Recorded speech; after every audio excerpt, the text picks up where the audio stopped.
would like to ask, before we do an approval of the agenda, I would like to make a motion to amend the agenda. I would like to add to the end of the meeting a closed session with council to discuss a personnel meeting. So if, In that motion. all right, thank you. All in favor, please signify by saying aye. Aye. Any opposed? All right, so then may I also have an approval of the amended agenda? So moved. Thank you. All in favor, please signify by saying aye. Aye. All right, so we will go into closed session at the following the voter challenges hearing at the end of the meeting. Thank you, board. I appreciate that. Corinne, no, we got minutes. We got minutes. We have minutes. We always have minutes. They're beautiful.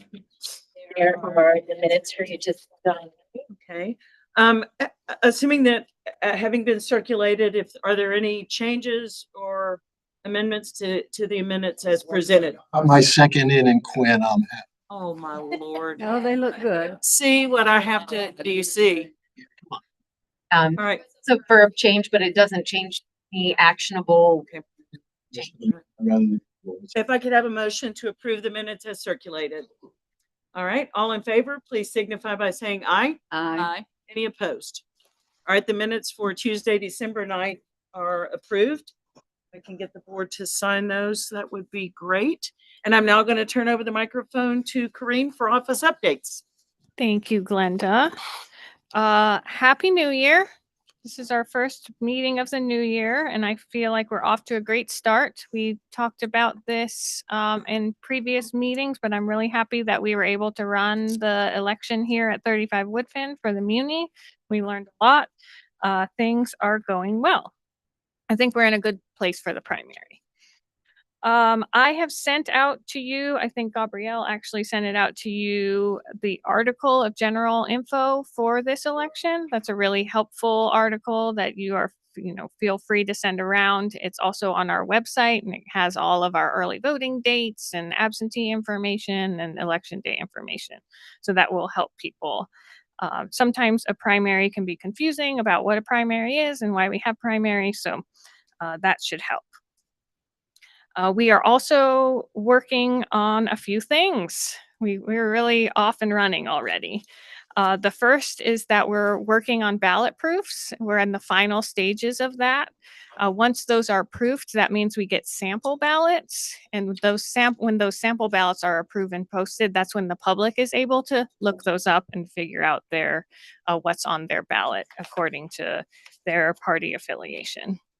And so that you can do through our website or at the state board's website. It's called the voter lookup tool. It's very useful, but those aren't quite ready yet, but we're getting close. Is there a deadline on that or? That's just as soon as the counties can complete their proofing process, and we're very close. It does have to be done before absentee ballots go out, which That's our deadline, really, yeah. Some other things that are happening are that training begins next week. So we start early voting training first, and then we'll go into election day training. So we'll do 2 weeks of early voting training and 4 weeks of election day training. We start at 200 College with early voting, and then we move to 40 Cox Avenue for election day. 200 College in the first floor. 40 Cox, yeah. We also have hired our contract staff, our fleet of people for this election, and they started on Monday. We have 22 total. That was included the carryovers from last election. So we've got our team working. It was really nice to come in after the new year and kind of have everyone abuzz and starting on their new roles. Already mentioned this, but absentee ballots, we are going to send them out on Friday. We only have, below 30 requests right now, so there won't be that many that will go out in the mail on Friday, but I just wanted to let you know that that's when it begins. Our first absentee meeting is on the 27th. So we'll start processing those then. And we can give updates at meetings as we go along for how many we're sending out.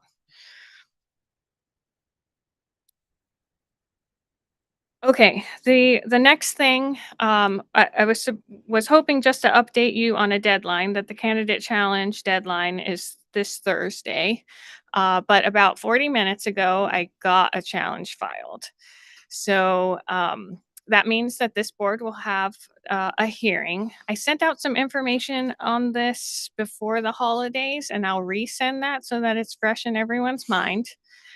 So what we need to do next is choose a hearing date. And these are different hearing style than the voter challenges, which we are conducting today. But we've had some practice with hearings, so we will we'll be able to handle it no problem. I suggest that we choose the hearing date of Friday the 16th at 1 or 2. And the reason I'm suggesting that date is that the deadline is on the 8th, and we need to make sure that we give time for the candidates to have notice and et cetera. And so I am thinking that we give 6 days past the deadline in case another challenge is filed. That way we can do them all at the same time. So that is my suggested date for that. I'm going to be out of town next week, and I will be coming back on the 16th, not be able to make that meeting.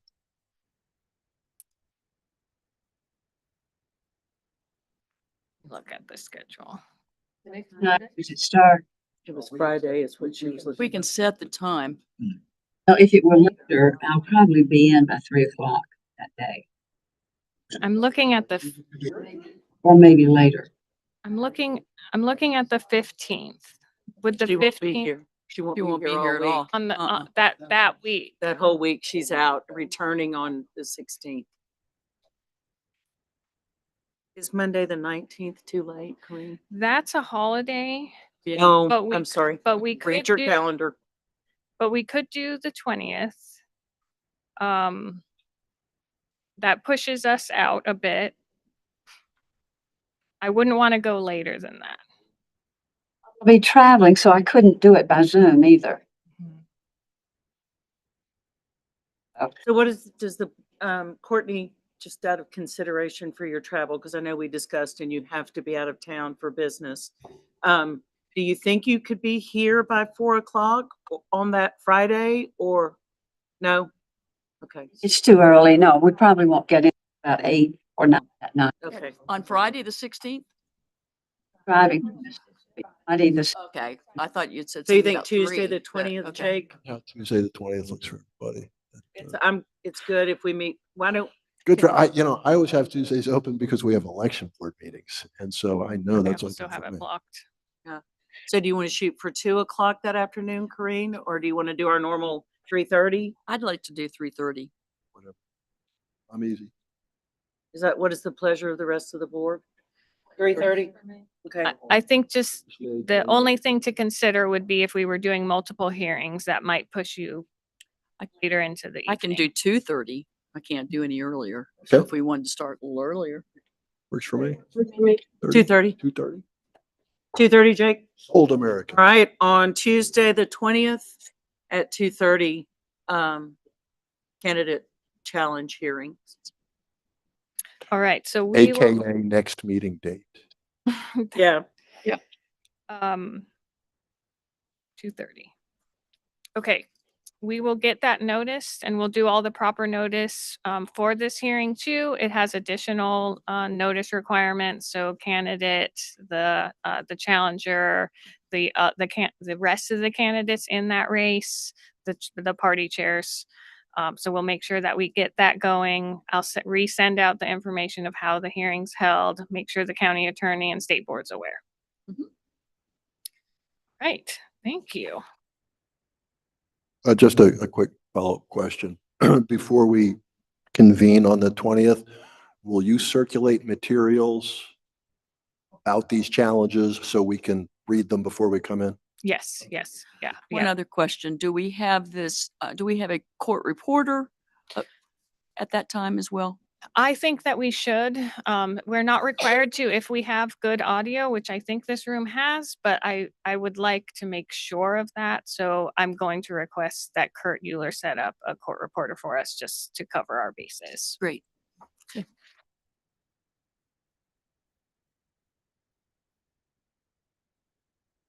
All right. Thank you. Our next topic is we have selected a new outreach coordinator and they have accepted the position. Really excited to have them start. And so their start date will be January 14th.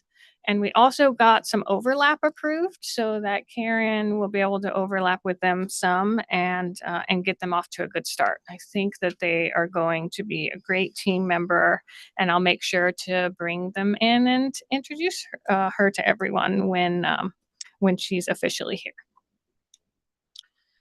And then the final office update that I have is just a reminder that the SBOE, don't use acronyms. The State Board Virtual Conference is the 26th and the 27th. You all should have links to it. They're doing it differently this time. So you all need to log in to be able to get credit. Marianne has reached out about a room to watch it together if you want to, but if you're together, then just make sure that you're logged in and have it muted so that you're getting the credit.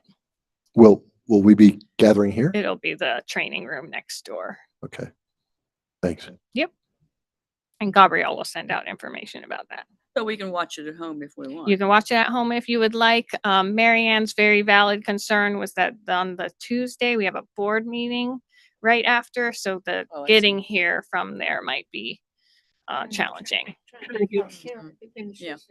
Yeah. I'm pretty close, so it'll be. Yeah, the timing of the conference was a little interesting considering absentee ballot requirements. That's our first absentee board meeting. And it's in the law, so I mean, it's not as if we got a choice. And that's all I have for you. All right, hold on just one second, because I need to put something in my calendar.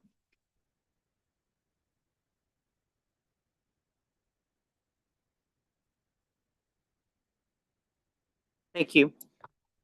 All right, so as I shared at our last meeting, we had a scheduled training with the auditor and the liaison, Dallas Woodhouse, and Dave Bullock was here as well. Also, the board chair for Wake County, Angela, came with them as well. And it was truly an overview training. I have the materials because I feel like if you want to see them, you should be able to see them. There was a book that was shared, and Corrine and I talked about this yesterday, ordering a copy of this for all of us. It is Suggested Procedural Rules for Local Appointed Boards. It's very much Robert's Rules versus Board of Election specific, but handy and helpful, I think, nonetheless. And I think it's North Carolina specific. It is, and So it's that- from the School of Government. Yeah, So it's, that's handy. yeah, so I just thought it would be helpful, and Corrine as well. So I don't know if we ordered them yesterday but we will have them coming. Are they calling them rules or are they calling them guidelines? It says procedural rules for Huh, local appointed boards. okay. But again, from the School of Government, not, Yeah. you know, I think guidelines might have been a better term, but. you'll that's have just to me. speak to the School of Government. Well, next time I get Mr. Joyce on the phone, yo, Bob, how about it? So just to give you an update, we did, Dave Bullock did an introduction. Corrine spoke locally about the Board of Elections here in Buncombe County. They talked about voting trends and strategic goals for board chairs and boards, continuing an efficient Board of Elections meeting and board relations, and then early voting site selection tips and things like that. So I felt like after I sat in that part, I'm like, Buncombe County already knows that, but thank you for sharing and giving us the update. But it was helpful to hear from other board chairs and other counties. They talked about board chair roles and communications, and then how to reach out if you need to reach out in some way. So it was pretty much lasted about an hour and a half. And if you have any questions, yep, you're welcome to take a look at this. Yeah, I've just got one sort of overarching one, and you mentioned there was discussion of board chair strategic goals. Having been a board chair myself, I'm very, very curious to learn what sort of strategic goals were outlined by Mr. Woodhouse and Mr. They're not- Bolick for board chairs. They were not outlined. But then what are the goals? Well, I think it honestly, Jake, to be more fair, Yeah. chair roles, the strategic guide goals, voting trends and strategic goals about voting and about site selections and things like that. Just general conversations, I think, to help maybe smaller counties just have some input and general information, not specific to board chair. Okay. So I mean, my concern is that the lack of experience of the people who were conducting the training with respect to selection of early voting sites or establishment of goals for elections is what prompts my inquiry. I've got new people doing this, and I'm wondering what they're bringing to the table, what they're suggesting we do, what we should prioritize. I'd like to know. well, in all fairness to the training, it was very general. And I think that's why Angela was there as someone with a significant amount of experience and to talk about specifics. The rest of the conversation was much more broad and kind of umbrella overview, and that they were trying to offer support. That's the way. Please feel free to. I was only there for the first half of the meeting. What I heard in the first half was Speak very, up a little bit. I think they're having a hard time. what I heard in the first half of the meeting was very like networky, like trying to create a group of people who could talk to each other about elections. It did occur to me that it definitely has significant overlap with the goals of the board association.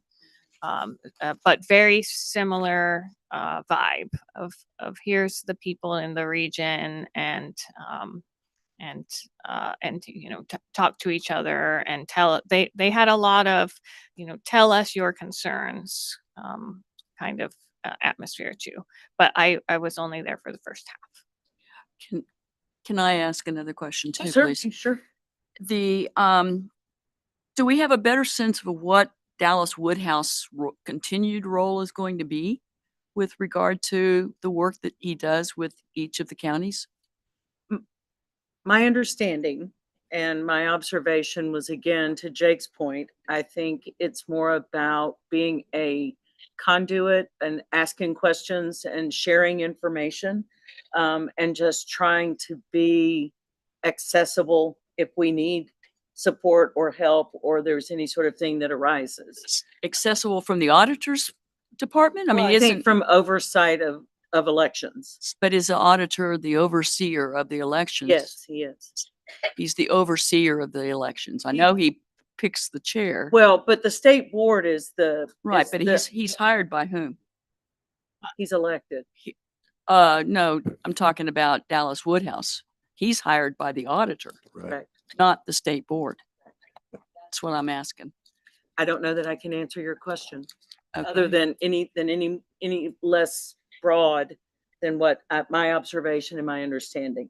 I don't, to be perfectly honest, don't have a job description for him that's been laid out to say here's specifically. Or what his role, what his role is and what accountability do we have to that role? I think really, I would like to see some more specifics about, because if he's hired by the auditor and not the state board, and we work with the state board, I'm unclear what the auditor's role is going to be in the future of our working on the boards. Well, I didn't get the impression that it was an interference kind of role or to try to take any sort of authority or charge. I took it more as like a person to help pass information, to do research if somebody had a question, go to people that do know, to Jake's point, if they don't. But that was my But perspective. isn't that what the state board has been doing for us? I guess I'm still trying to struggle with what the purpose is of a new position, when I thought the state board did a lot of what you're talking about, is troubleshooting, working with us in the counties about processes. So kind of what is the purpose of this role? Well, to be honest, I don't know. I don't know. Was not part of the process that started this whole conversation, but I'm willing to do the research and Yeah, ask the you are. questions. So, That's good. I'll find out. I'll do the best I can to find out. Thank you. Yes, ma'am. Green, anything else that you guys, any other questions? All right. Karen, I believe you are my next person. I'm sorry.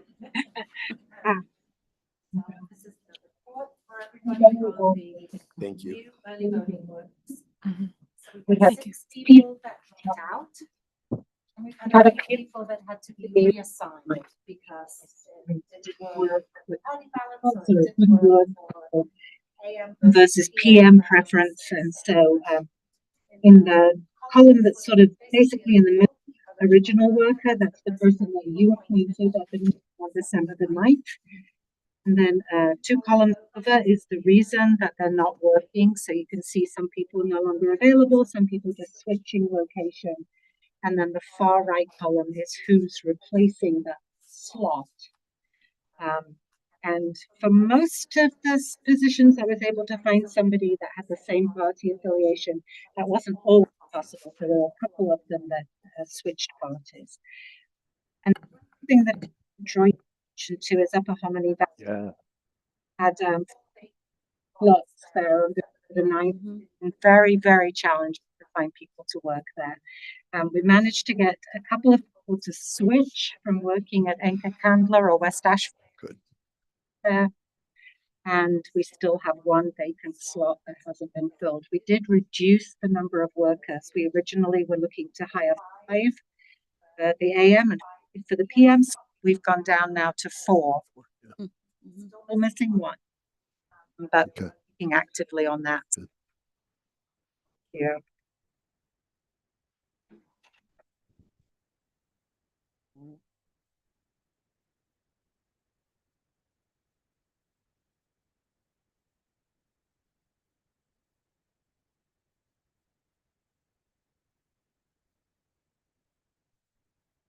Are there any discussions or questions? I think obviously they've had to just move some folks around, both at their request and out of necessity, especially out of Inca Candler, to be able to cover Upper Hominy. But and then we decided to go from 5 to 4 in order to facilitate that better. So yes, ma'am. How many workers do we have? I know these are just changes, so how many workers do we have? Let at me just each look that polling up place? for you. 130 total. Yes, including these. This Yes. is just early voting. This is early just voting. early voting. I know. Yeah. So there's what, 5 at each one, or? In some busy places like South Buncombe Yeah. Library, no, there's 6. Oh, okay. And plus a shift change worker, somebody that will work the lunch hour. Mhm. So that's 6 in the morning, 6 in the afternoon, and an extra person in the middle of the day. Okay. A couple of sites have got that arrangement. And then some of the quieter sites like Wesley Grant, they're the 5 workers in the morning, 5 in the afternoon. Upper Hominy is the only one with 4. But we don't think that will get as much traffic. So we're thinking that 4 workers in each shift will be able to handle the demand. And we'll still have the weight map. And so members of the community can check to see where there's a wait before they go. And if something wonderful happens, we end up with a huge number of people up our Hominy, other voters could go up to Enka Candler or something like that. So They could. there's ways. They could. And is there a deadline for recruiting that I last think worker? we have reached the deadline. I mean, I recognize there's still a slot available and we would find somebody. But the problem now is that training is starting on Monday. Those people have to go to Spirion and they still have to have the background check done and prove their US citizenship. So we've got 3 business days left before training starts. I think it's possible to do it. Close. It's possible, but it's Close, cutting it yeah. close, yeah. Spread the word. Still got a vacancy. Well, Jenny's been helping an awful lot. I've had a lot of help from her, and I think that I've got a new assistant that started, Terry. She's been making phone calls. I mean, I think we'll get there. So I'm not worried about actually filling that final slot, but it has been a challenge. I just wanted the board to be aware of that. It's a tough place to Good. find people because people don't want to travel to work every day. Yeah, They 2.5 would weeks. To I mean, do it on election Mm, day, mhm. one day, but 2.5 weeks there. no, big thanks to those folks who accepted reassignment from West Asheville Yeah. and Enka Candler. Yeah. That was very kind. Yeah, it's truly, and Karen, the work that you do is truly amazing. and Amen. So appreciated. Mhm. Thank you. All right, any other questions? Just one little one. I was thinking about the article that you wrote, or that we were getting a copy of about the informing the public about things. Is the part around the map that they can check on the map for the early wait on there? For the wait time? I'm almost great. Okay. And actually, I think in future, I've got to make sure I refer to it as our award-winning weight map. Okay. I mean, just, full disclosure. Subtle, but full disclosure. I just like to remind the community that we've got a great great staff. Team we have, We do. quite incredible. So thank you. Thank you for that, Jake, as well. Peggy, do you do Matt or Karen do Matt? Oh, Aaron does Matt. Do Matt. I just wanted to call everybody's name, so it's Aaron, I'm sorry. I should have known. No, it's time. It's time for Aaron's show. This is great. This is the kick. Can everybody hear me? Yes. Yes. Good, good. Got a simple one for y'all today. We already appointed most of our MAT team members. We just have a Republican that was nominated, and that is Doug Brown. You may have heard his name before. I think he was a previous chair. So I'll pass this around. Only the Republican members need to sign. I wondered what happened to old Doug. All right, on So the yeah, mat. he has already signed up for our training. If it's approved today, He's so going to the mats. All right. So only the Republicans need to sign. Yes, Yes. ma'am. Yeah. I can pass it down for y'all. Oh, thank you. See, my sign need both sign both. Yes, ma'am.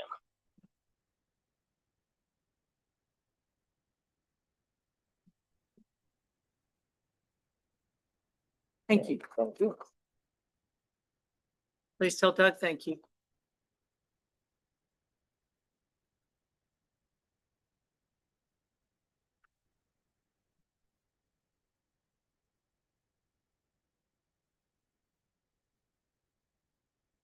I haven't got the year right. I think I've got the year right on everything until that one. Did you find her pen? Ma'am. You only need to sign on that one. I Oh, think. 6 days. Yes, ma'am. Okay.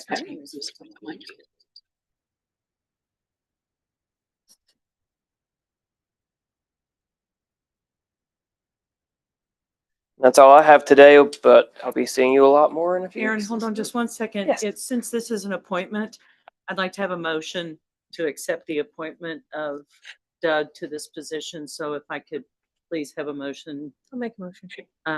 Courtney second. All in favor, please signify by saying aye. Aye. Aye. Any opposed? All right, motion carries. Sure. Thank you. And thank you for him stepping up to do that. It's nice. Yes, ma'am. Thank you. Thank you. Ryan, I believe you're up next, my friend. I'm being coached better now. Thank you. Thank you. A good coach. Yeah.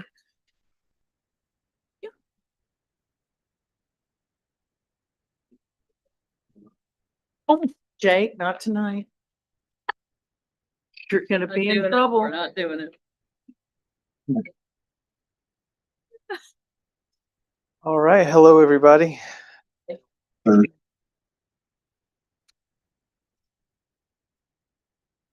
We only have one voting location to talk about tonight. It's 57.1. It's the last piece of the puzzle. I think you guys have some maps to look at.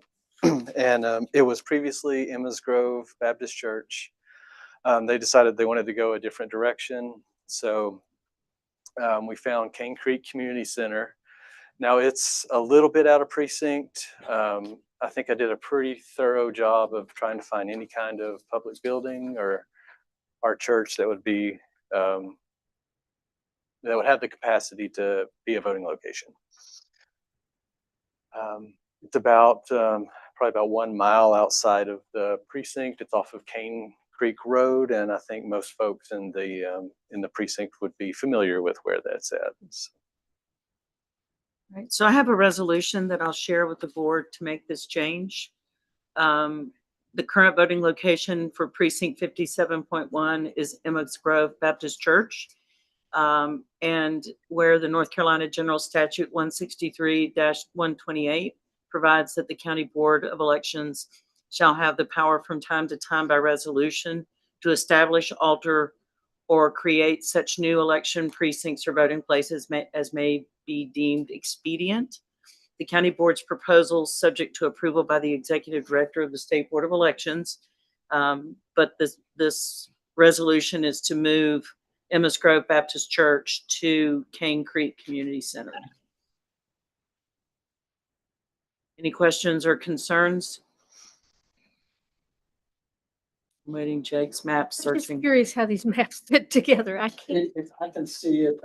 Yeah, Not that bad. They gotta take. there was Miriam Cove Road down to. I know, but this is Concord Road 57, to- so that's over here. yeah, this was one that just showed the old location versus the new location, and I just thought I'd add this one in there just to give you the whole Good context. scope of the. This Yeah. is that. Yeah. So this Uh-huh. is this. And the It's way this, people are yeah. gonna travel is the old ones up here. It's up here. No, it's up It's in here. It's in 57.1. 57.1. That's where it was. It's in- Yeah, it's outside. It is outside of precinct. Yeah. But this is Gotcha. how they Actually get better. there. They just go down here. Yeah. here, And it's actually pretty Yeah, I think simple. it's to- actually On this better. one, it looks like It's a little also easier more- than Emma's Grove The Yeah. question is, to get to. what do we have to do to find election day site 57? Right. You know that precinct better than not. Is there any chance? There's one place, Mills Gap Baptist Church. I've tried to get in touch with them. They would be perfect. They're on Mills Gap Road, right there inside. I haven't been able to get in. I've tried every motive, but that's an area. It's a very rugged area. It's got a lot of residential sites. Backs up to the Parkway. It could really use a nice community center constructed inside that precinct someday. That would be ideal. But yeah. Yeah. Yeah. So we're basically So- moving it from an out of precinct to another out of precinct. Yes, that is correct. This one's. I'm clear I now. think this one might be a little bit closer, and it's on the main road. So yeah, I think it'll be better. Used to it. So if I could ask for a motion to approve the resolution to move the precinct. Thank you. Do I have a second? Second. All in favor, please signify by saying aye. Aye. Ryan, thank you. I know you and Neggy have been working on this, so Oh, I think so. thank you. Oh, you're very very welcome. much. Thank you. Yeah. The residents can find it easily. Oh, I think Yeah. so too. Yeah. All right. Thank y'all. Neggy Fox. Corinne, if you'll give this to copy. She doesn't look like she's on here. Victoria. Oh, the budget's next, not Neggy. That's her. Oh, she's. Marianne, Oh. you may want to revisit that night, 2025 you put on yes, there. okay. Sorry. Got it right on one of them. I've got everybody, I got all my chiefs to tell me. what to do. Yeah, it Oh, is. good. It's hard to remember. I will change that. Hey, good afternoon. I'm back. So I'm here today because at the last board meeting on December the 9th, Victoria presented to you all the budget, the proposed budget for our next fiscal year. And one of the questions that came up was about early voting. And that's kind of like my area of expertise, sort of. One of the things you all asked about was we are proposing 12 sites for the general in the fall. And you all suggested, well, what about if we 2 more sites and how much would that add to the budget?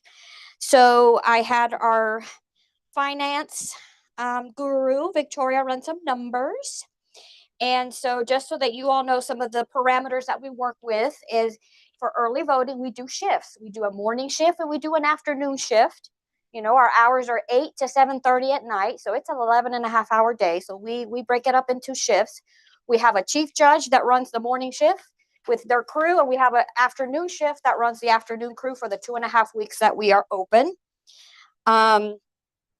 So we calculated how many chief judges based on those figures, the 2 shifts, the party judges that are needed to staff those additional sites. And so the main expense that we always accrue is paying those folks. That's our biggest expense is, you know, we have to pay for them to go to training and then of course to work those weeks. So we ran the numbers and right now it stands at $67,280 to open 2 additional sites. That's 2 chief judges, 2 sets of workers for 2 sites, times 2 times 2. In the training. And the training, correct. That also includes, because we do use a staffing agency, they do have a markup. That's how they make their money. And so that also includes that markup rate.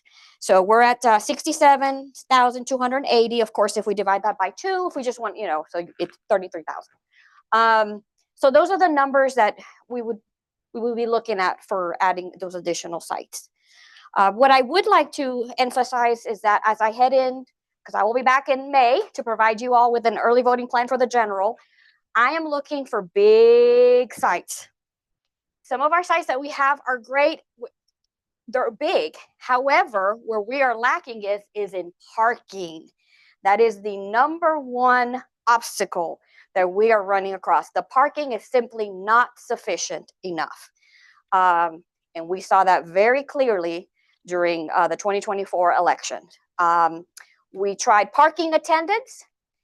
Sure, that may have helped keep some people not be as mad at us, but it does not still create more parking spaces. All it does is just tell people, we're full, or go around, can't park here.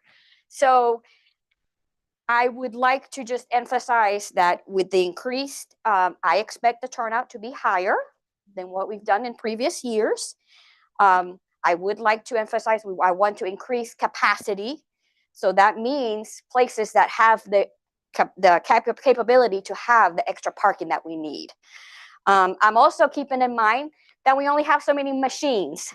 We only have 140 express vote machines that we have to sprinkle throughout those sites.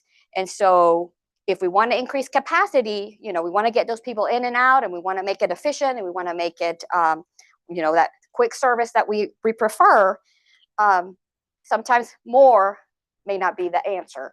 It may be, in my opinion, my humble opinion, is getting sites that are spread out geographically, but that they are big and have the parking capacity that we need for our voters.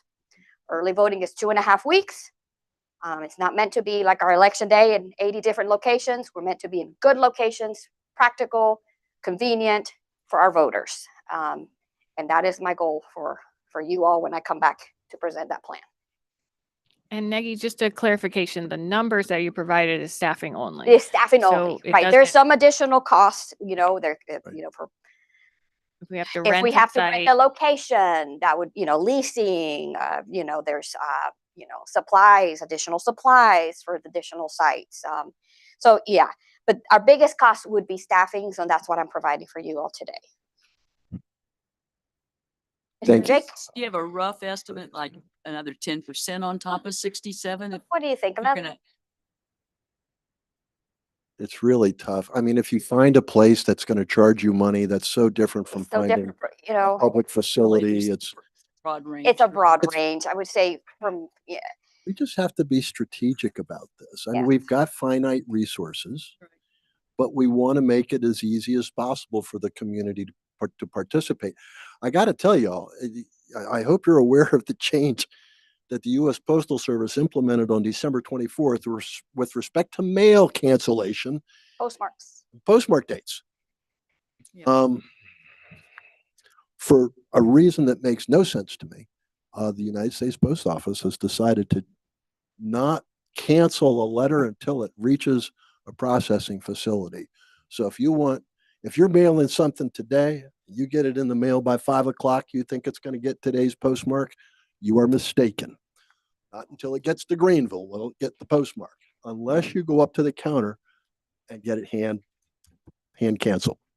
That being the case, I think that we are going to have more early voting and less absentee voting, because people are hearing about this and they say, I just don't want to take the chance. And after all that stuff, after the last election with absentee voting, I don't want to take the chance. So I think we're going to see, you're right. I mean, you suggested that we'll see high numbers. I think we're going to see really high numbers on early voting this time. Well, weather permitting. Yeah, that's always the wild card on a February election. Definitely for the general, that's my goal. Mhm. Increase capacity, increase Yeah, parking, that's good. big locations so people can get in and get out, hopefully in a, I one piece. really like your focus on it's actually the process time. How long does it take from the time a voter shows up at the voting site until they leave? Mhm. And we want to make that as brief as possible.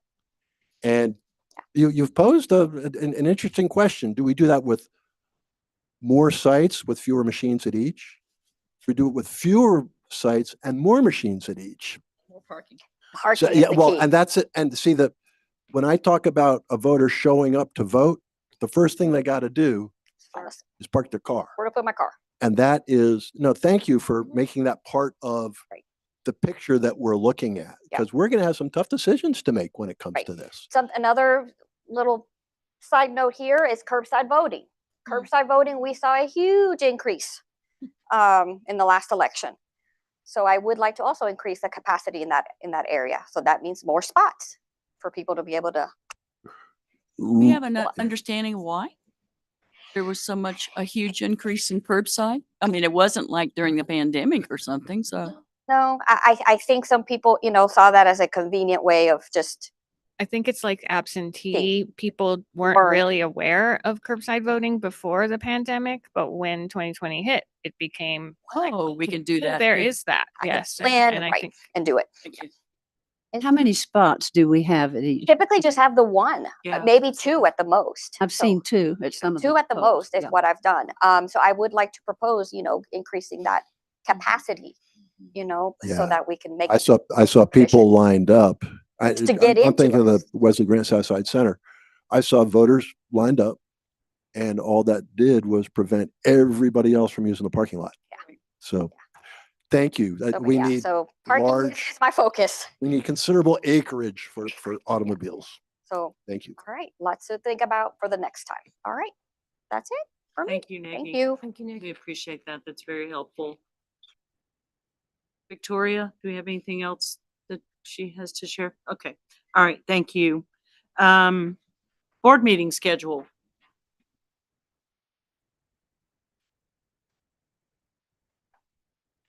I have mine. Thank you, dear. Can we go back just a second with Victoria and Nagy, please?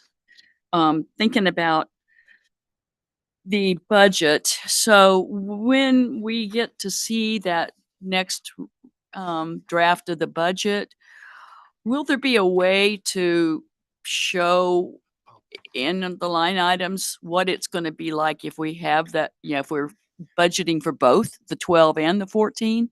So I don't want to lose track of this idea. So, I'm just wondering if there'd be a way to do that in the budgeting. So I think what you're asking is we've proposed 12 sites. Right. So does the board decide if 12 is the number that they want? Right, but I want to keep that 67.2 in my mind somehow or other. So when it's presented, someone needs to remind me that if we add those two, we have to find this 67.2 somewhere else, correct? We would have to include it in the budget ask. I mean, That- I'm only gonna make a motion that right now the board vote to tentatively include the $67,280 plus additional costs for 2 early voting sites if they can be found. But that way, we've got it on the record, and that way we're not surprising county management with this, oh, look, we just found these 2 places at the end of August. I'd much rather get it out in the open now and get it discussed. And that way, if county management has some feedback they want to give us on that, they're going to have that chance. So let's put it out there. Jake, Anyway. I'm gonna throw a part of that conversation that I think we have to think about, not just from a financial perspective, but a staffing perspective. And I think Upper Hominy is a perfect example of potential need, but struggling to staff that. So I think if we look from 12 to 14, that it's a cost question, it's a site, can we find the site? But also asking the question, can we staff them appropriately? Absolutely. Mary Ann, I'm Good sorry. I think Jake's got a point, though. It's a tentative. Yeah. This is tentatively, we're It gonna. just keeps it on the radar. Keeps it on the radar. Yeah. If we can't find the sites, Take it off. we can't find the Right. sites. Or if we can't find the people. Or if we do find it, we still have to make the tough decision about what we're going to do with the budget. Right. And we just don't know if we want more sites with fewer machines or fewer sites with more machines. But if we put it in there now, we get to continue the discussion. I guess that's what it is. We get to continue the discussion. So yeah, I'm just following on Sally's point. I think it's a very, very sound one. So we have a motion that we go ahead and tentatively add this additional. Victoria has something to say. Okay. Well, we have a motion in a second. Oh, So now right. we have discussion. Now Victoria's ready. So my concern with adding it tentatively, I could be wrong, but it doesn't feel like something that the county typically does. They will add it to contingency, which really isn't a placeholder. It's just, if it's something that comes up, they typically want us to find it in our budget. So we're going to have to find that money somewhere within the budget. So we would be taking away from something that we actually did earmark. So that would be my concern, is that, if you guys decided that you wanted to go with those 2 additional sites, that we then would have to say, what are we going to give up that we actually had placeholders for? Actually, no. I'm asking to increase the budget Right. for 2 early. I'm not talking about reallocation. I'm talking about in addition to the budget for the Board of Elections for the fiscal year, Right. for 2 early voting sites, if they can be found and if they can be staffed. And I'm sure that the assistant county manager and the county manager can be briefed on this very, very early in the process. We don't have to get this budget approved until the spring. Today's January 6th, right? We've got some time to try to find sites. I think the discussion we had earlier about early voting sites is going to help us get more people for the fall staffing our early voting sites. I can see how both of the 2 largest political parties will mobilize to get folks out there, because I know that they want people to have the opportunity to cast their votes. So, I'm hoping we can keep this thing alive and not bury it in the bureaucracy. Okay. That's where I'm coming from on this. No, yeah. And so if yeah. Avril knows and Tim knows, that's going to help. I think because our ask right now is already at 20% over what we budgeted or in the past, that it's going to be harder for us to get the county to agree to 70,000 in addition to That's that. their job. That's not our job. Our job is to ask for what we need, and then we'll work with what, how we negotiate that with the county. But Okay. I hate to just take the "it isn't going to happen" approach Right. at this point, as early as it is in the process. And I'd want the county to understand that we're not making a hard ask here. Mhm. We need more information. We need more information about what we're going to do with the election. But we don't want to make a last minute ask when we've got all this lead time to put it in front of county management and the commissioners. So Victoria, my question would be if, I believe the board is going to ask you to do this. Right. So, You think? so yeah, but before we take the vote, what is the process or the procedure to include that ask? Because Mhm. I strongly believe in, this is one piece of the budget. Mhm. I'm also, from an accounting perspective, if you rob from Peter, you got to pay Paul. Right. And we're going to affect another side of the budget Mhm. to do this. So at what cost Right. to do that, which I think was your point. So I'm not poo-pooing Yeah. the ask at all. Yeah. But I think that it's a broader question than we want 2 more sites and it's $66,000. Because I think the county dollars are not just predicated on our ask, it's predicated on what they can afford to do. But we don't know till we ask, and we don't know. And then at the same time, we plan about what those contingencies might be or where that money might have to come from, and whether it's our priority to shift the line items or not. Well, That's my question to you would be, what is the procedure at this point? What is the process to include this? Well, we haven't submitted our ask yet. I believe it's the 26th is our deadline. Okay. And I was that's good. We're in before it. planning to add our requests into the database this week. So, So you I would can- add it to the operational cost of sites. right. So the broad steps here are we always bring it to the board first before the deadline for this county so that you all have exactly this discussion. So if you're asking today, we add to an estimated funds for 2 early voting sites. We have time to do that. We can do that. I think what Victoria is just trying to make sure that you understand that we have to justify everything that's above our previous budgets. So this will be pretty big. So that's what we'll have to do. So we'll have to go through that justification process. We have first our meeting with assistant county manager, then we have meeting with assistant county manager at budget, then we have with the county manager. So we'll go through all those steps and justify our ask, and then and Sally is saying, the county will make their decision, all the information that we give them. And we work hard on our justifications, and we would do that in this case too. Thank you. Okay. Thank you, Madam Chair. I'll just make one suggestion to everybody. It's January 6th. It's really early. And this ask is no good unless we do a lot of work to make the ask real and reasonable. And so we've got to find places and we've got to find people. And I'm hoping that, everybody in this room cares about elections. Everybody cares very deeply about elections. Just spread the word, y'all. We need more places and we need more people.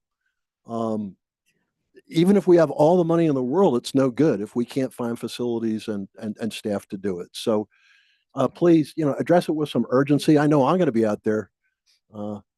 300 Merriman, that abandoned fire station still looks good to me, but I think that it should be emphasized, however, for the general election, we anticipate high turnout. So we're looking for big sites. right. Big sites is what we're looking for. And I'm sorry, but this wrinkle with absentee voting troubles me a great deal. I really think it's going to diminish the amount of absentee we see, and it's going to increase early voting.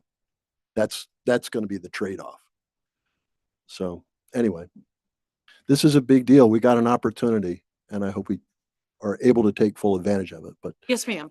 thank you, Victoria. Of elections fully the responsibility of the county government, or are there opportunities for other funding sources, such as through the state or through Yeah. It is strictly the funding of the county. The county in the general statutes is given the directive to adequately and reasonably fund the Board of Elections. they search for funds outside of, through. I'm sure I'm going to take a broad step and say, I'm sure that they do that with all of the countywide, No, they put the kibosh on that. but they After- they can't for us. After the state, after the 2020, we had the pandemic. The state got a lot of in-kind contributions, pens and sanitizer, all kinds of good stuff. The state prohibited that sort of contribution. So going forward, we are wholly reliant on county governments to fully fund the operation in their respective counties. So there's no outside sources. And we're prohibited by law from going out and soliciting from nonprofits and that sort. The county isn't, right? Sure they are. That we are not allowed to use outside funds to support election services in North Carolina. And that's a fairly recent change in the law, but there it is. Thank you for your question. Is there anyone else have? Okay, I don't want to miss anybody, and I try not to make sure I don't do that. So thank you. And thank you for your question. Sally, thank you. I believe we have a motion and a second. So all in favor of the request for budgets to be adjusted to reflect this request, please signify by saying aye. Aye. Any opposed? It's our job. Motion carries. Yeah.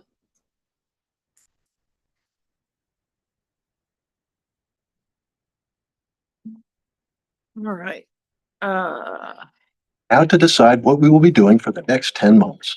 Yes, so Gabrielle just passed out the tentative draft schedule. If please note, at the top it says draft, but much time and work and effort has gone into this calendar. So please take a moment to review. If you have questions or A question about timing on, the first one doesn't have a time on it. The 12th, I'm sorry. Oh, well, that's when the ballots go out to mail. Oh, hello. I guess I ought to read that closer. Are we gonna add the 20th to this? Yes, yeah, we can add the 20th to this. Glenda did a great introduction. So the reason that this is brought to you today is that there are meetings that are required that the board pass so that we can notice them.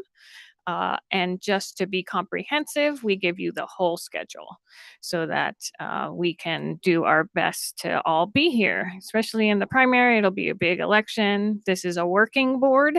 So having your hands actually at the meetings is really important. So we have passed, especially the primary through AK had the first draft, Gabrielle did another one. I've looked at it. All of our staff looked at it. I looked at it again. We went through with Glenda and then sent it out to you. So I'm pretty confident about this. The changes might be from changes in volume I think a good example is the provisional meeting, right? We have the 3 days that are shortened to be able to do that. So those are new things. We were able to do it all for the muni. So we worked under all those rules. Everything was fine, but the primary is going to be a lot bigger. Volume. So that with that caveat, but like I said, having run here at 35 with all the new rules was really great. So I think I'm pretty confident about about this. And then, of course, we can amend if we need to amend. But I think it's a pretty good idea of what we've got ahead of us for the 2026. And how we organized it is the primary first, the general next, and then on the back is second primary if needed. And this has been kind of 50-50. So that's on there. One good change from previous years is the primary used to be a different date depending on whether it was local or federal or state. Now it's one date. So we know that if there's a second primary, it will be these dates. It'll be what? These dates, these estimated dates. Marianne? I just wanted to comment on, I appreciate you adding that second primary because we need to be able to plan for that. And if it suddenly pops up and we haven't gotten those dates, it's difficult. These are already on my calendar, so if they change, they change. You just change the calendar. Yep. Yeah. It can, Yeah, that second primary. Going through, March and April. And then all of a sudden, the last page, April and May. But you'll know on election. Yeah. And I just would like to point out to the board, just out of kindness in my heart and knowing that you like to take vacation, look at June and July. Yeah. And plan so that if you can, you're here accordingly on both sides of the election. So, not my reservation. oh, awesome. I had to wait till I got this because I was like, I can't keep it like that. So anyway, thank you all very much. And Gabrielle and staff Yeah, for your thank you work on for- this yeah. and doing this. Thank you. Thank you all so much. Okay. Is there a motion? I would like to make a motion to approve the board schedule as presented by staff. Second? I second. All in favor, please signify by saying aye. Aye. Any opposed? Schedule passes. Thank you. A lot of hard work, folks. There's a lot of work goes into that. Thank you. I believe our next is the hearing for the voter challenges. Yes. All right, so the second to final thing on our agenda today is conducting the voter challenge hearings. This is the same process that we have done twice before. So these are a set of 25 challenges based on death. And we've already had it's been a bit since we've had vacation, so I want to kind of do a recap, but we have already conducted our preliminary hearing. So now we're at the full hearing. So these are the challenges brought by Thomas Neubauer, and we held that preliminary hearing on December 9th. Again, there are challenges based on the voter having passed away. And the procedures today are that the challenger has the opportunity to provide information if desired. That's not required. And then staff will summarize the research that we did on those challenges and bring those. I will also explain the qualifications to vote, which I will do right now, which are to be a U.S. citizen, live in the county where you're registering and have resided there for 30 days prior to election day, be at least 18 years old, or will be on the date of the general election, not be serving a felony sentence, including any period of probation or post-release supervision or parole. Once we give the challenger an opportunity and I have presented the data, then each challenged voter will be called and provided an opportunity to speak as well, give more information, and then the board can look at all of the data and decide for each case whether to leave them in the rolls or not. And then we'll need to anyone who speaks, and myself included, needs to go under oath that Glenda will issue. And then board will make a decision. And just as a reminder, a sustained challenge is to remove the voter, and a challenge overruled is to the voter will remain in the rolls.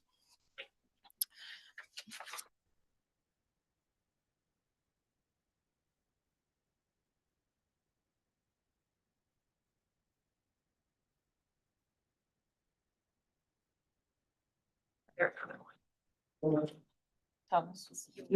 Yeah, and I need to swear.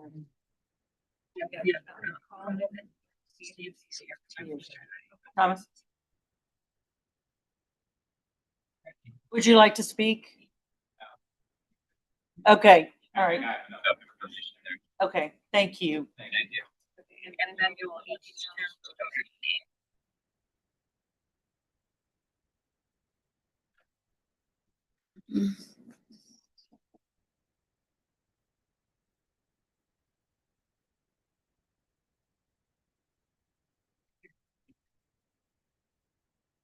I'm going to read the names, and if there's anyone here to speak on behalf of the name, please signify so that I'll be able to recognize you. Judy Edwards Watts, Kathy Payne, Kathleen Austie Fish, Annette R. Chandler, Alva Joyce M. Zink, Marie Golden Fulbright, Roberta Lee Boyd Sullivan, Sue Roberts Booker, Lorraine Buckner Atkins, Joanne Buckner Snyder, Larry Moderno, Lena Roberts, Clarence Raymond Morrow, Linda Bridges Cordell, Clarence Lee Taylor Jr., Albert Crow, Richard M. Sexton, James Lester Rue, Ada Lorraine Price, Velma Lee Payne, Maratina A. Hall, Frank Elmer Cantrell, Brenda McTindall Presley, Barbara Jean Whitmore Buckner, and Bruce Noel Knupp.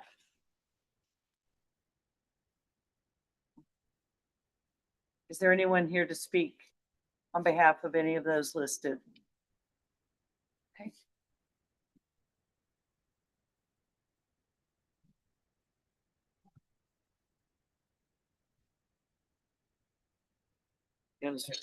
And just want to make sure that all the mail went out to all 25 names and everyone was given every opportunity to respond to this. Yes, that's correct. Right. Notices went out Yeah. to all challenged voters.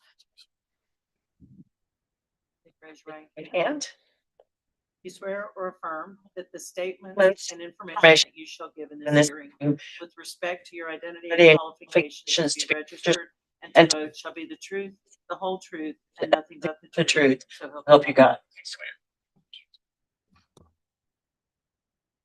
Throw it to the mic.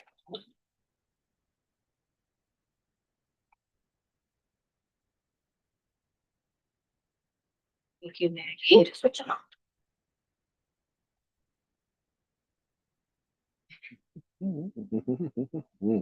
Everyone hear me?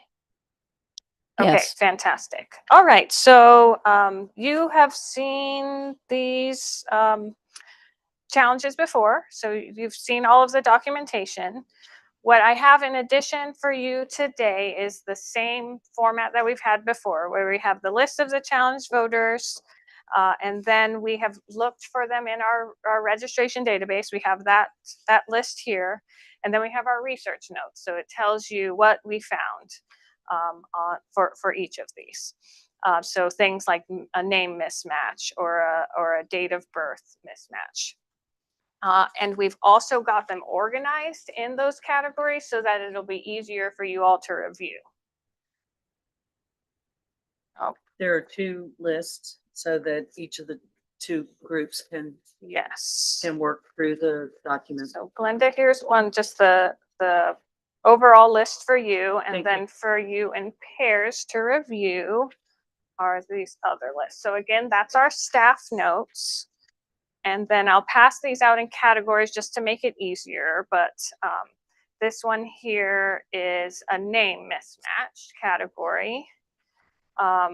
We also have name and date of birth mismatch. These are date of birth mismatches, and there's 10 of those. I want to be equitable in how many I'm giving. So I think this one. So, and then this one we didn't get on the list. We didn't see that in the list given to the Board of Elections. So that's why that one didn't appear. And this one didn't appear on any report. I understand what you meant. I'm sorry. So this person, Wasn't on that list we saw previously? it wasn't on our report On that's whose given report? to the county. So there's a death list that's given to the counties, and this name didn't appear on it. So that's why we didn't remove it. Okay. Okay. Mhm. All right. We'll start with that one.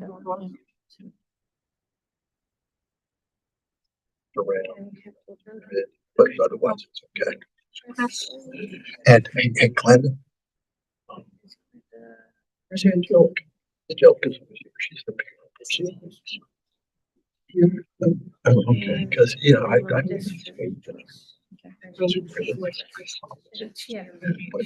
there's nothing really positive here, so we're okay. Yeah, we're good.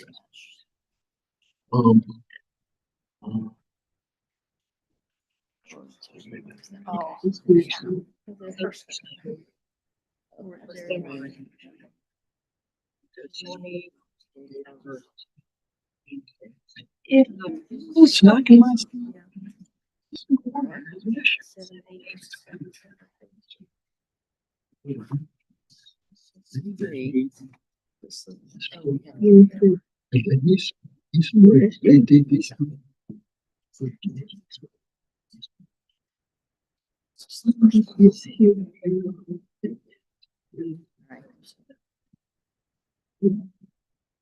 Getting registered improperly sometimes. That's correct. See, that's what was.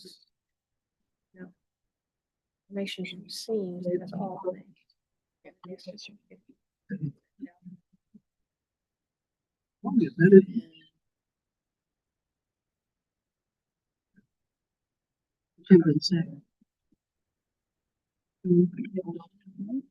So that was just missed from the pool. Oh, but these are just so close.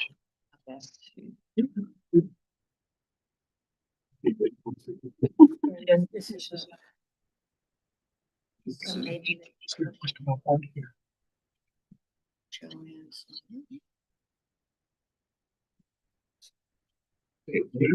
Yeah, right there.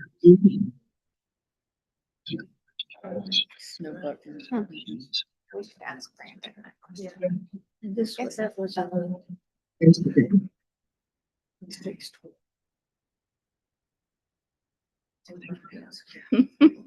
Asking questions is a good idea. Yeah, but yeah, I think asking Brandon, I don't see an issue with it. Yeah.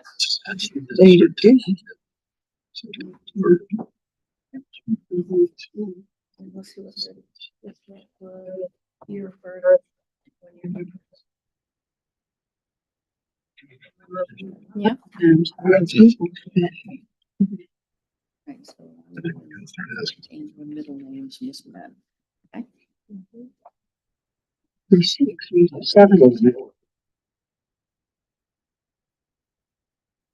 Double check it. But I mean, the mismatches are legion. There's 3 of them that are right. Yeah. In the whole damn thing.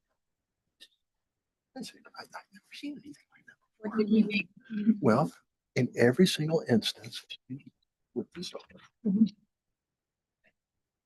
It's not match the records in the Board of Elections database. Right. The number of records with the mismatch is staggering. Oh. You got 21 records out of 25 with mismatches. The birth dates. Right. Dates and names. We've seen this before. I've never seen that kind of, Number? those mismatches are 21 out of 25.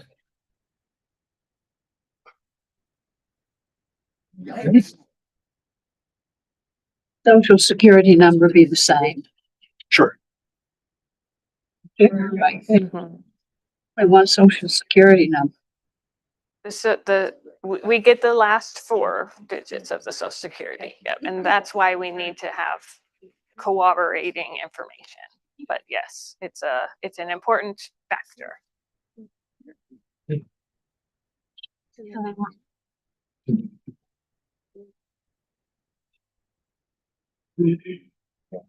Did not appear on any things.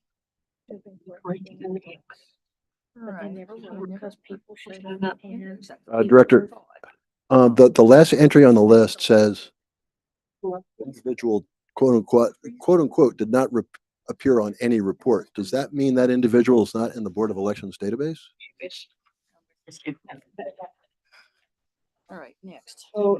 So that means not appearing on any report means that it didn't appear on our search or the reports that the state board gave us for people who have passed away in our county. So for some reason it didn't show up, so we weren't able to remove it.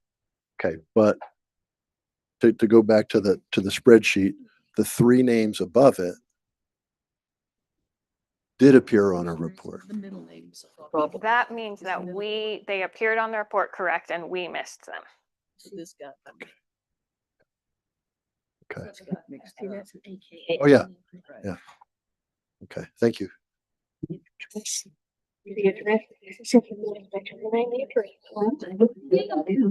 Yeah, no, I mean, the individual. Well, then there it is. So.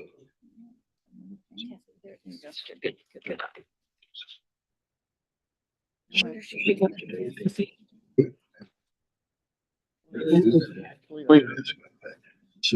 Well, they're sometimes saying that. people don't like it.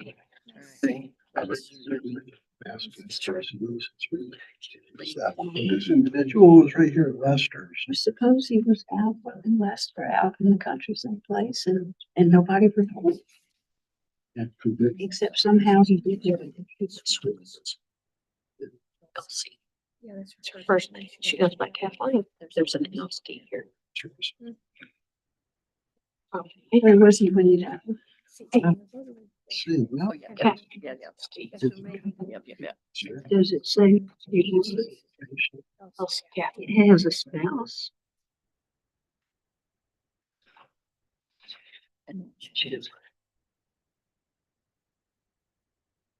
it all looks like it's very local. Yeah.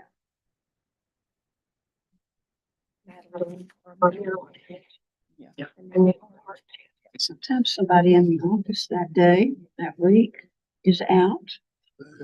Or it gets put under in a folder and put under the desk. Somebody.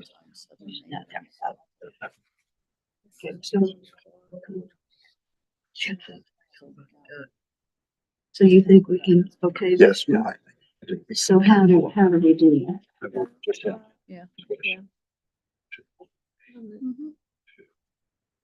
Yeah, but that's because she went by. That's really officially issued in Alpha. We do it all in one fell swoop. I think so. Okay.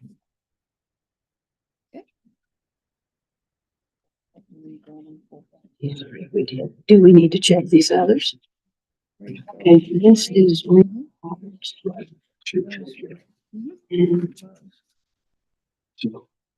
these are all good. Okay.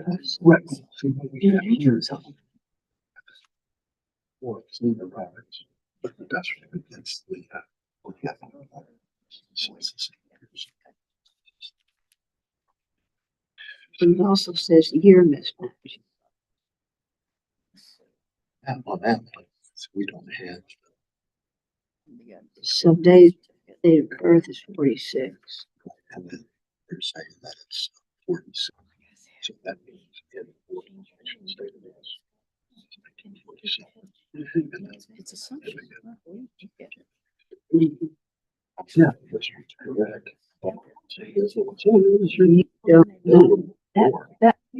They should go. That person is dead and their spouse may, their son may not. That's true. So it may be in the registry. He could be like, okay. Yeah, that was. Wow. Yeah, these are correct. On his day of birth and Raymond.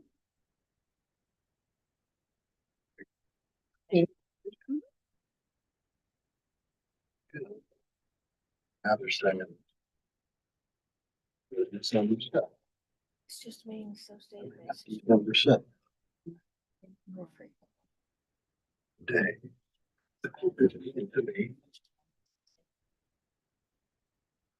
Ron Bowman. He did not want to be. Huh, interesting. Supervisor. At least notes should be made so there could be follow-up because that's where it conflicted. Let's follow that through. So if you made a note. So many You're changes. gonna check that off at the end of the night saying these are the people that. No, I mean, it could be. Because they've been for years or Oh, in the database. Yes. Yeah. This one is for Linda Bridges Corporation. Right here. That's a software. It's either name and the ascertain.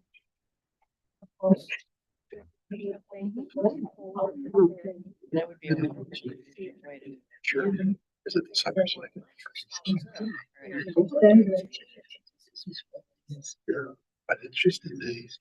Of birth or the date of death? It's date of birth. Date of birth. Should be. Date of death, date of birth, December 3rd, 1940. And we had it.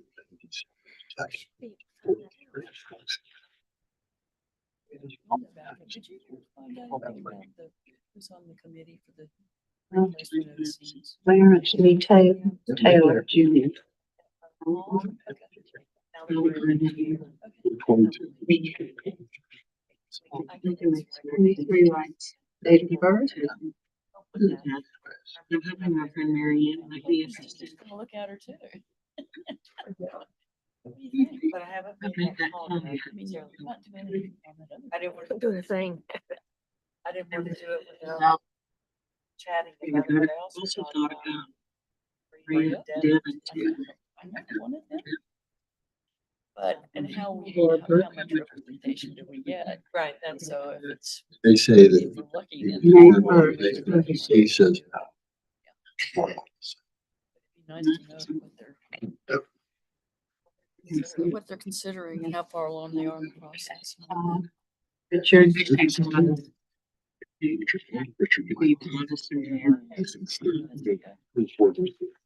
But I also. Marianne. That's 35. not. Well, just put the B in her bonnet. Cause she just came up with the idea. I can see a spouse not saying, well, he was 1 year. He could have been 2 years. Certificate for 2 weeks. That's it. Did All the paperwork we had to do to get everything straight. Yeah.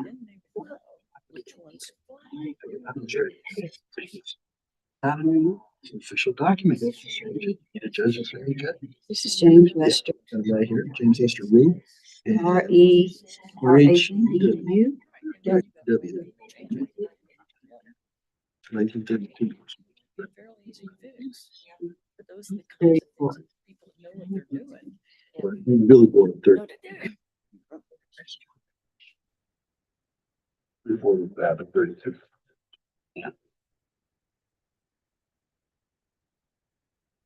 Okay. This Then we've is got, Ada Lorraine Price. Price. Request for information is hosted by the Office of State Auditor. June 8. Includes questions. And she's really doing fifth, and that was, when somebody made that 8, somebody thought it was a 5. Got an in. Names. Now we've got Velma Lee Payne. This is John Marie Payne. It's 1932 versus 1933. That's quick.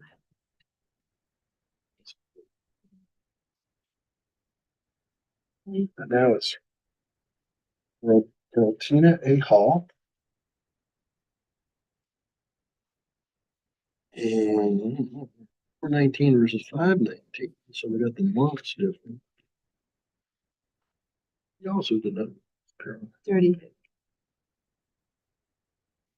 Yeah, the 38's fine. She was really going on. April April the 19th. 519. Somebody mentioned. I know 419. Paul Revere finished his famous ride. Is that right? Your mom's famous. I told you so much. He used to make a lot of TV commercials. He did? Yeah. Did you, in the 1960s, did you ever watch the show? It's a spy show. It's too bad. I think the one that you watched. Are you confused? Yeah, Yes. we're still puzzled by all of this, but it is what it is. Yeah, no, it's okay. It's all Somebody made understandable. mistakes when they entered data. They changed what they were calling themselves. It's kind of interesting when you get dates of birth. The individual knows their birthday. I'm convinced of that. Well, but how it gets entered, it's a different. The entrances. Yeah. Entry. Yeah. But also if a spouse or a child is there, they may not know Sure, they might not know. That's right. the wrong. Yeah, that's right too. It happens all the time. And I was telling Courtney, doing our little citizenship thing, we had to correct my grandfather's birth certificate and death certificate. Yeah, right. In error, but Yeah. I've had several conversations with friends that have had that same thing happen. Yeah. I didn't tell you about my mother. oh my.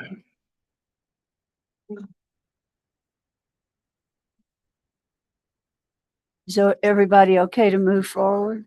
Right here. On the back and flash. Who's?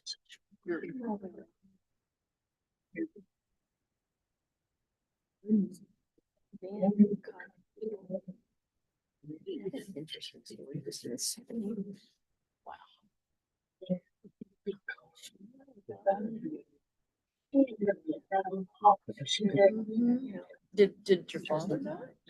Oh, yeah. But mother-in-law did not. What are you doing, Gryptosaurus? What a goofy. Good for the soul. It is.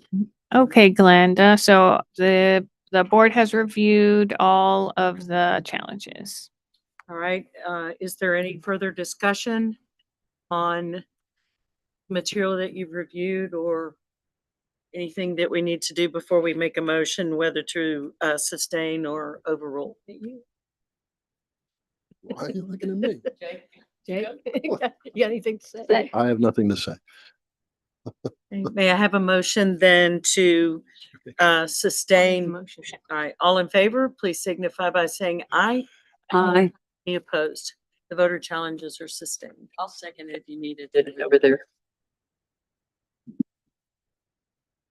I like the back door second. Okay, thank you, board.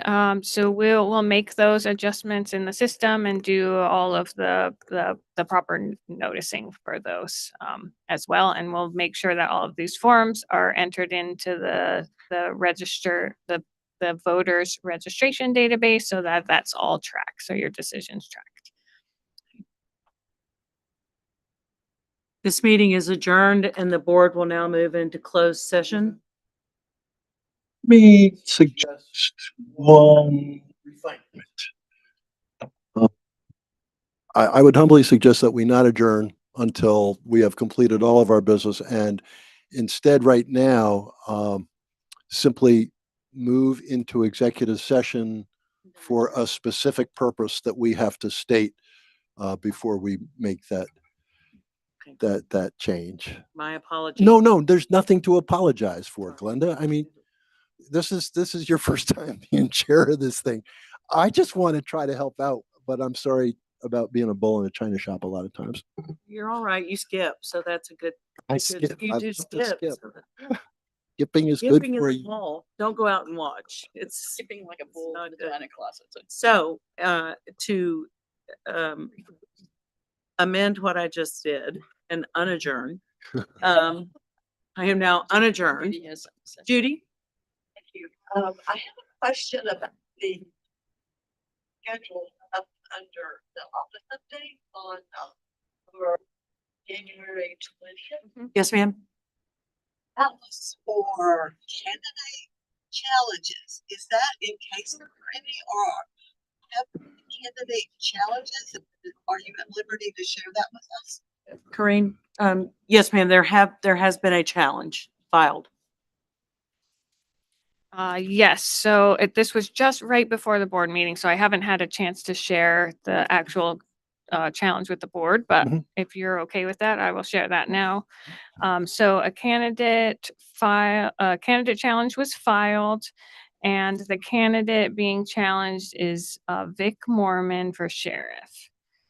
And so that challenge was officially filed, it's notarized, and that's what the date is for. The reason why we had the date pushed out a little bit was we wanted to make sure that if other candidate challenges were filed, that we would have proper notice before the 8th, because the deadline is the 8th. Yes, ma'am. The ballots, will they already be printed, or is it that something that's gonna be? That's a great question. So that definitely poses some administrative challenges for us.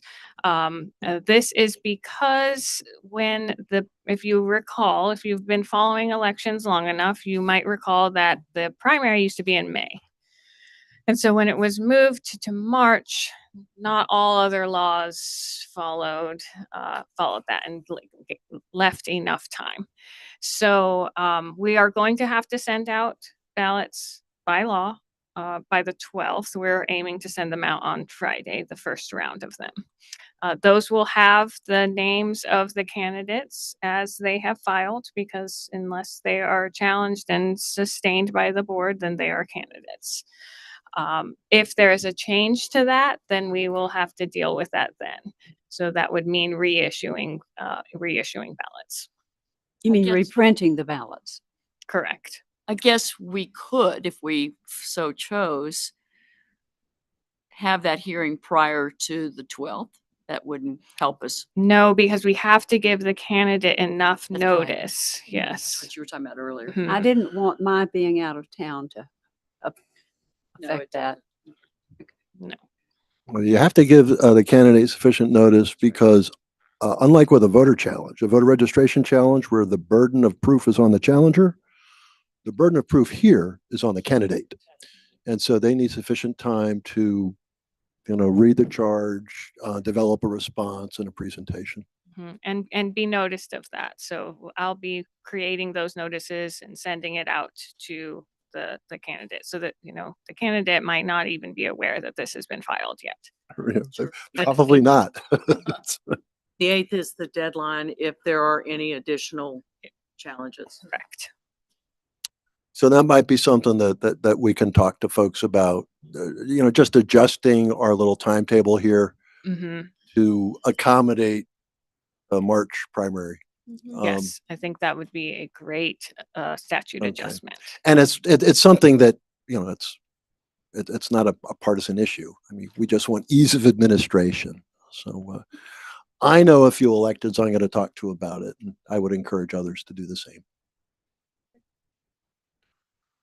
So hearing no further business, we will move into executive session to then move into closed session. And I believe we're moving into executive session to discuss personnel issues. Personnel issues. And then when we emerge from executive session, and we are not permitted to take action in executive session. We can only take action, make a decision in an open board meeting. we would just come out of executive session and then immediately adjourn the meeting. So. Okay. Works for me. Thank you, folks. If you want to wait, you can wait till we return, but I'm not sure why I would do that. I see him jumping up and leaving. No. I'm waiting on Brandon to make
Let me know when you're ready. Well, that was fun.